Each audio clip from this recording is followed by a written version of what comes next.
Hi friends, welcome to my channel Priyatarangalu audio stories in Telugu. ఈ channel మీకు నచ్చితే like చేసి, షేర్ చేసి, సబ్స్క్రైబ్ చేయండి. హైప్ చేసి కామెంట్ కూడా ఇవ్వండి. రుద్రాక్షయ పార్ట్ 18. తనని తాను తక్కువ చేసుకోవడం నచ్చకపోయినా ఇద్దరి మధ్యన అంత చనువు లేదు కనుక ఏమీ మాట్లాడకుండా కనీసం తను కాఫీ తాగితే హ్యాపీగా ఫీల్ అవుతుంది కదా అని కార్తికి ఆమె వెంట నడుస్తాడు. శ్రీ ఒప్పుకోగానే సంబరంగా ముందుకు అడుగులు వేస్తుంది. తన ఆనందం చూసి నవ్వుకుంటూ ఆమెతో పాటుగా నడుస్తాడు. ఉత్సాహంగా తలుపు కొడుతుంది. హే, ఏమిటి ఆనందం అంటాడు చిరునవ్వుతో. మీరు ఊరుకోండి శ్రీ సార్, కుచేలుడింటికి కృష్ణుడు వస్తే సంబరంగా ఉండదా ఏంటి? నువ్వు మరీ ఓవర్ చేయకు. నేను అంత గొప్పవాడిని కాదు. నన్ను దేవుణ్ణి చేయకు. నాకు మీరు గొప్పవారే. వాళ్ళ మాటల్లో ఉండగానే తలుపు తెరుచుకుంటుంది.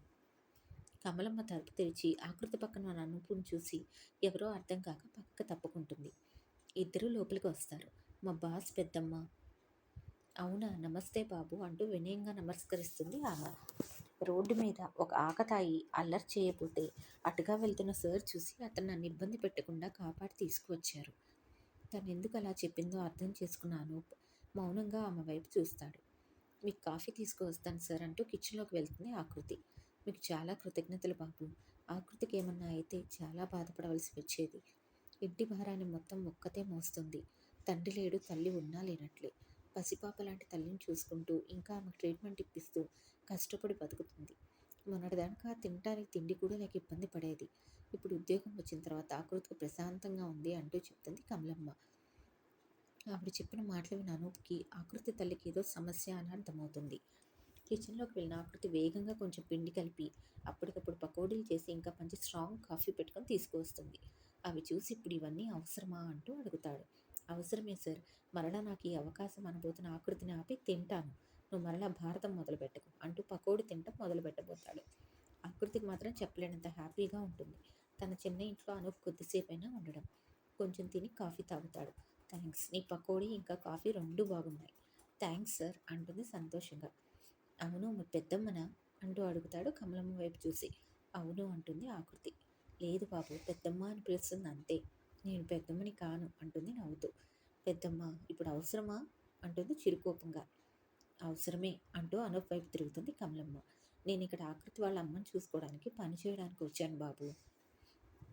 నాకు ఆకృతి జీతం ఇస్తుంది. అభిమానంతో పెద్దమ్మ అంటూ పిలుస్తుంది అంతే. మాది పక్కనే ఉన్న ఇల్లు. ఓ, ఇందుకీ మీ అమ్మగారికి ఏమైంది? తల్లి మాట వినగానే బాధగా మారిపోతుంది ఆకృతి వదనం. చెప్పు అంటూ మరోసారి అడుగుతాడు తెలుసుకోవాలని. ఇలా రండి సార్ అంటూ తల్లి గదిలోకి తీసుకువెళ్తుంది. బెడ్ మీద కూర్చొని ఏటో చూస్తున్న సరస్వతి గారిని చూస్తాడు అనూప్. ఆమెను చూసి ఏమీ అర్థం కాక ఆకృతి వైపు చూస్తాడు. నాన్న చనిపోవడంతో షాక్లో ఇలా అయిపోయింది. ఏమీ మాట్లాడటం లేదు. నేనెవరో తెలియదు. అలా చూస్తూ ఉంటుంది అంతే. తినటం కూడా ఎవరైనా తినిపిస్తేనే తింటుంది.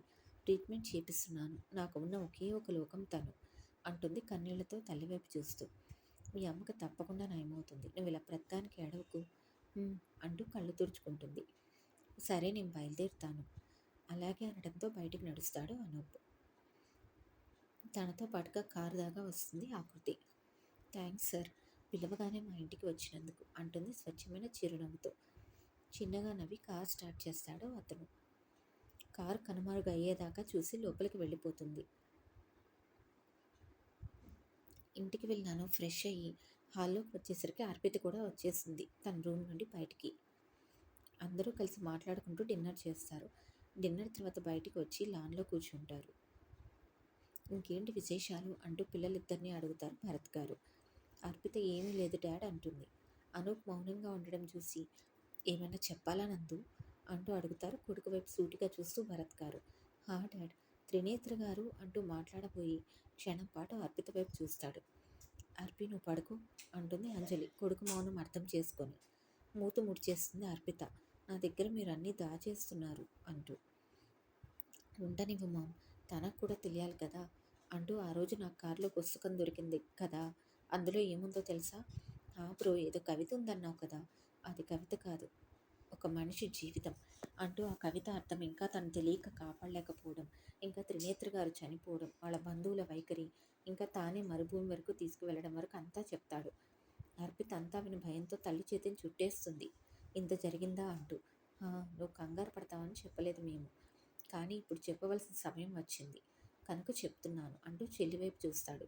మౌనంగా చూస్తూ ఉంటుంది అన్నవైపు. నువ్వేం చెప్పాలనుకుంటున్నావు అన్న తండ్రి మాటకి ఇద్దరి వైపు చూస్తాడు. నేను మీ అనుమతి లేకుండా ఒక పని చేశాను. ఒకరికి మాట ఇచ్చాను. అర్థం కానట్లుగా చూస్తారు భరత్ దంపతులు. త్రినేత్ర గారింట్లో జరిగిన విషయం అంతా తను కుటుంబానికి అండగా ఉంటానని చెప్పడం, త్రినేత్ర గారి తరపుతి కార్యక్రమాలన్నీ తనే చేస్తాను అని చెప్పడం, అంతా ఏం జరిగిందో వివరంగా చెప్తాడు. అంజలి ఇంకా భరత్ ఒకరినొకరు చూసుకొని చిన్నగా నవ్వుకుంటారు. మా నందు ఎప్పుడూ తప్పు చేయడు అని ఒకే మాటగా అంటారు ఇద్దరు. వాళ్ళ బాధ్యత నువ్వు తీసుకోవడంలో మాకేమీ అభ్యంతరం లేదు. ఇక నుండి వాళ్ళు కూడా మన కుటుంబంలో ఒక భాగమే అనడంతో థ్యాంక్స్ అంటూ ఇద్దరిని హక్ చేసుకుంటాడు అనూప్. అర్పిత నవ్వుతూ చూస్తూ ఉంటుంది. ఆ బుక్లో నెక్స్ట్ పేజ్ చూశాను డాడ్. ఇలాంటిదే మరో కవితలాగా ఉంది. కానీ నాకు అందులో ఆఖరి 2 వాక్యాలు తప్ప ఏమీ అర్థం కాలేదు. ఏది ఒకసారి చూపించు, మేము కూడా ట్రై చేస్తామని భరత్ గారు అంటంతో అర్పిత వైపు చూస్తాడు అనూప్. అన్న చూపు అర్థమయ్యి ఎక్కడ ఉంది బ్రో బుక్ అంటూ అడుగుతుంది. నా రూమ్లో ఒక టేబుల్ ఉంది కదా, దాని సురుగులో ఉంటుంది, తీసుకొనిరా. సరే అంటూ లోపలికి వెళ్ళిపోతుంది అర్పిత. మరొకటి కూడా ఉంది అంటే మరొక హత్య చేయబోతున్నారా అంటుంది కంగారుగా అంజలి. ఒకటి కాదమ్మా, ఇంకా 2. నేను ప్రస్తుతానికి రెండో దాని మీద మాత్రమే ఫోకస్ పెట్టాను. ఆ తర్వాతనే కదా మరొకటి. అందుకే ఈసారి మాత్రం అతన్ని కాపాడు నాన్న అంటుంది అంజలి. తప్పకుండా మా మిస్ అవ్వను. మొదటిసారి తెలియక వదిలేశాను, కానీ రెండో దాన్ని అలా ఎలా వదిలేస్తాను. తప్పకుండా కాపాడతాను. ఇంతలో అర్పిత బుక్ తెచ్చి ఇవ్వగానే దాన్ని చదివి వినిపిస్తాడు అందరికీ. బాబు ఏమిటి బ్రో ఇది, అసలు ఏమీ అర్థం కావడం లేదు. ఒక మనిషిని చంపడానికి ఇంత అర్థం కాని భాషలో రాయాలా? అవును, అది వాళ్ళ కూల్ లాంగ్వేజ్. ఒకవేళ ఇప్పుడు మిస్ అయినట్లుగా బుక్ మిస్ అయినా పక్కన వాళ్ళకి అర్థం కాకూడదు అని. గాడ్ అంటూ ఆశ్చర్యపోతుంది అర్పిత. ఇందులో నాకు అర్థమైంది ఆఖరి 2 వాక్యాలు డాడ్. పున్నమి వెన్నెల వెలుగులు విరాజిల్లిన రోజు, రవికిరణాలు నెత్తిన నాట్యం చేసే సమయాన ఆ ఆకాశదీపం ఆకాశాన్ని చేరి తన కాంతిని మరింతగా విరజిమ్మాలి. ఈ పెదాలకు అర్థం పౌర్ణమి రోజు సూర్యుడి నడినెత్తిన వచ్చినప్పుడు, అంటే మధ్యాహ్నం 12 గంటలకు చంపబోతున్నారు. అంతవరకు అర్థమైంది. అది విని ఆ పదాలు మరోసారి చూసిన అర్పిత, ఇంత అర్థం ఉందా ఇందులో? నాకైతే ఎప్పటికీ అర్థం అయ్యేది కాదేమో అంటుంది అయోమయంగా చూస్తూ. అర్పిత మొహం చూసి మిగతా ముగ్గురు నవ్వుకుంటారు. మరి మిగతాది కూడా తొందరగా ఛేదించాలి నందు. పౌర్ణమి 2 వారాలు కూడా లేదు అంటుంది అంజలి. మామ్, తప్పకుండా దీన్ని కనిపెడతాను. ఈసారి ఏమీ జరగనివ్వను అంటాడు స్థిరంగా శ్రీ. అర్పితకి ఏమీ అర్థం కాదు కనుక బుక్ తల్లిదండ్రుల చేతుల్లో పెట్టి మీరు చూసుకోండి, నాకు ఎలాగూ అర్థం కాదు, నేను పోతున్నా, గుడ్ నైట్ అంటూ ముగ్గురు గుడ్ నైట్ చెప్పి వెళ్ళిపోతుంది. ఆ బుక్లో ఉన్న పదాలు చూస్తూ ఆలోచనలో పడతారు భరత్ దంపతులు. అనూప్ కూడా మొదటి దానికి రెండవ దానికి కామన్ పాయింట్స్ ఏమిటా అని ఆలోచించడం మొదలు పెడతాడు. డాడ్ అన్నాను పిలుపుకి అతని వైపు చూస్తారు. ఈ రెండిటిలో కామన్గా ఉన్న పాయింట్స్ కొన్ని ఉన్నాయి. ఏమిటన్నట్లుగా చూస్తారు ఇద్దరు కొడుకు వైపు. చంపే రోజు, టైం, ఇంకా వ్యక్తి పేరు, ఇంకా చంపే స్థలం. బుక్ వెనక్కి తిప్పి చూసిన భరత్కి నిజమే అని అర్థమవుతుంది.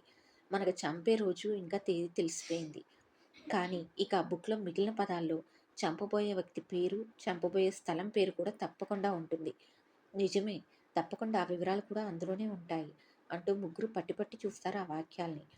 ఆయనతో మాట్లాడితే మనం గడిచిన యుగాల్లోకి ప్రయాణించినట్లు ఉంటుంది. చరిత్ర మన కళ్ళ ముందు నిలిచినట్లుగా ఉంటుంది. కాలపు కమ్మదనాన్ని చదివే కళాకారుడతను. ఎప్పుడూ వర్షాలతో పులకరించి నీలికొండలకు దగ్గరగా ఉండే మేఘాల గమ్యం. పడమటి కొండల వెచ్చని తిమిరాల్లో ముద్దాడుతున్న నీలి తరంగాల నృత్యం. భగవంతుడు ప్రకృతి తన అద్భుతకలతో సృష్టించిన పచ్చడి భూమి. నిశీధిలో వెలుగులు పంచే అందాల మామ కాంతి ఆ ఆకాశ దీపం. పున్నమి వెన్నెల వెలుగులు విరాజిల్లిన రోజు, రవికిరణాలు నడినెత్తిన నాట్యం చేసే వేళ ఆకాశదీపం ఆకాశాన్ని చేరి మరింతగా తన వెలుగులు విరజిమ్మాలి. అది చదివి మరింతగా తన బుర్రకు పదును పెడతాడు అనూప్. మొదటి 4 లైన్స్ అర్థం కావు, అందుకే ఆ వదిలేసి తర్వాత వాక్యాలకు వస్తాడు. ఆలోచిస్తున్న అతనికి పెన్ ఇంకా పేపర్ కావాలని అర్థమవుతుంది. డాడీ ఇలా లాన్లో కాదు, నా రూమ్కి వెళ్దాం రండి అంటూ తీసుకువెళ్తాడు. ముగ్గురు కలిసి అనూప్ రూమ్కి వెళ్తారు. ఒక పెన్ ఇంకా బుక్ తీసుకొని బెడ్ మీద కూర్చుంటాడు. అనూప్కి చెరువు వైపు కూర్చుంటారు తల్లిదండ్రులు. మొదటి 4 లైన్స్ అసలు అర్థం కావడం లేదు డాడ్, వాడి సంగతి తర్వాత చూద్దాం. ఇకపోతే తర్వాత వాక్యాలు. ఎప్పుడూ వర్షాలతో పులకరించే నీలికొండలకి దగ్గరగా ఉండే మేఘాల గమ్యం. ఆ వాక్యాలు పలుకుతూ ఇప్పుడు వర్షాలు పడే ప్రదేశం అని రాసుకుంటాడు పేపర్‌లో. నీలికొండలు అంటే బ్లూ మౌంటైన్స్. అవెక్కడున్నాయి అనుకుంటూ మొబైల్‌లో సెర్చ్ చేసుకుంటాడు. తనకు కావాల్సిన సమాధానం రావడంతో అదే పేపర్ మీద రెండవ పాయింట్ కింద నీలికొండలు ఉండే ప్రాంతాలు రాసుకుంటాడు. అవి కేరళ, కర్ణాటక ఇంకా తమిళనాడు రాష్ట్రాలు.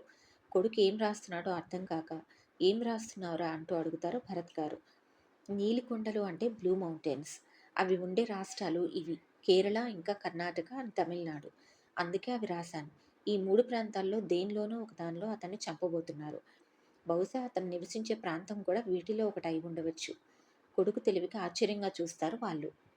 తర్వాత వాక్యాల మీద ఫోకస్ చేస్తాడు శ్రీ. పడమటి కొండల వెచ్చని తిమిరాల్లో ముద్దాడుతున్న నీలి తరంగాల నృత్యం. పడమటి కొండలు అంటే వెస్ట్ కొండలు అంటూ ఆలోచిస్తూ వెస్ట్ కొండలేంటి అని మనసులోనే అనుకుంటూ ఆలోచనలో పడతాడు అనూప్. చిన్నగా పేపర్ మీద చేత్తో ట్యాప్ చేస్తూ వెస్ట్ కొండలేమిటి అనుకుంటూ ఆలోచిస్తున్న అతనికి టక్కున మైండ్లో ఆలోచన మెదులుతుంది. డాడ్, పడమటి కొండలు అంటే వెస్ట్రన్ ఘాట్స్ అంటూ పేపర్ మీద రాసుకుంటాడు. కొడుకు ఆ క్లూని ఛేదించే విధానాన్ని చూసి కళ్ళు తేలేస్తుంది అంజలి. బాగా డీకోడ్ చేస్తున్నావు నాన్న అంటాడు మెచ్చుకోలుగా భరత్.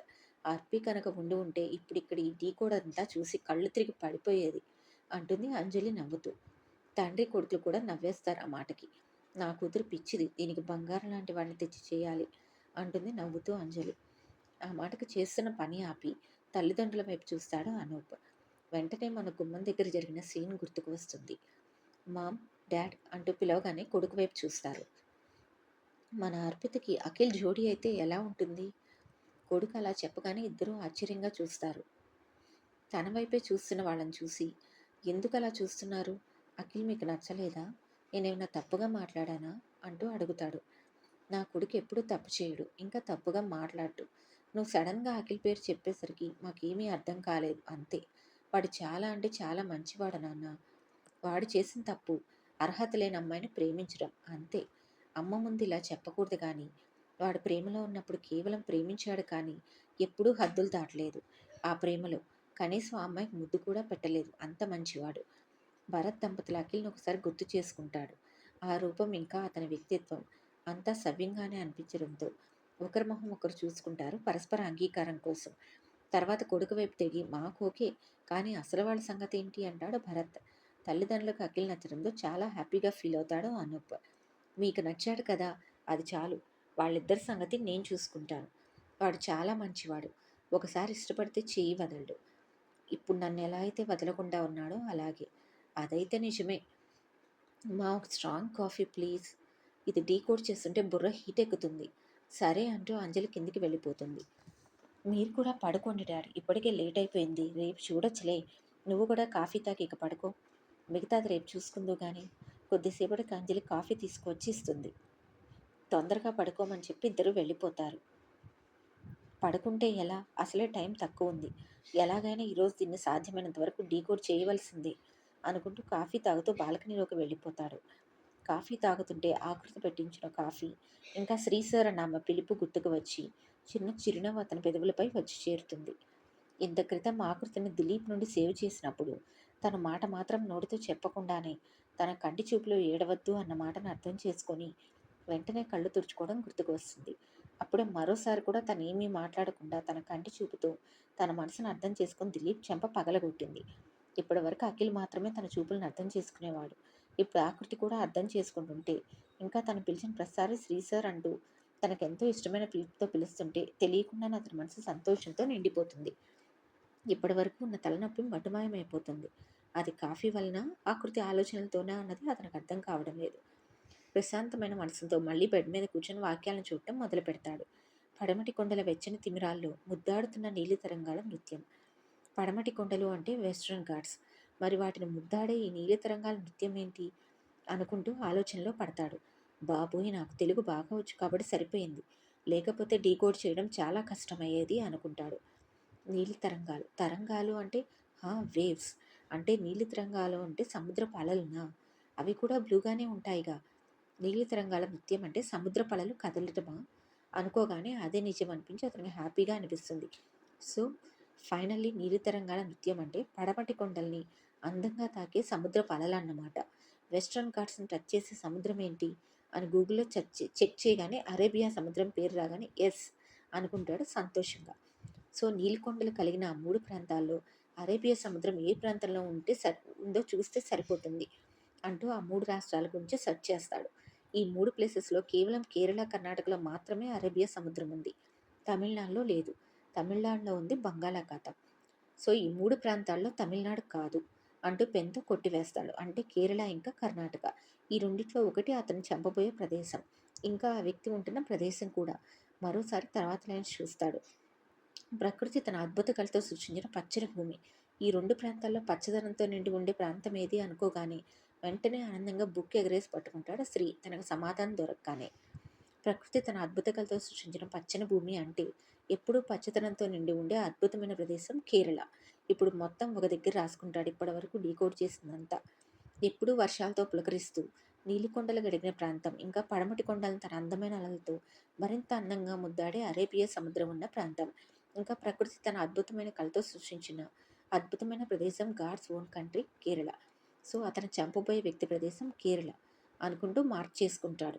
ఇప్పటికి ఆ వ్యక్తిని చంపబోయే ప్రదేశం, ఎప్పుడు చంపబోతున్నారు, ఏ టైంలో చంపబోతున్నారు అంతా డీకోడ్ చేసేసాను. ఇక మిగిలింది ఆ వ్యక్తి పేరు, అతని వృత్తి అనుకుంటూ బుక్ మూసి అప్పటికే ఆలోచనలతో బుర్ర హీట్ ఎక్కడంతో బెడ్ మీద వాళ్తాడు. చాలా సమయం అయిపోయి ఉంటుంది అప్పటికి.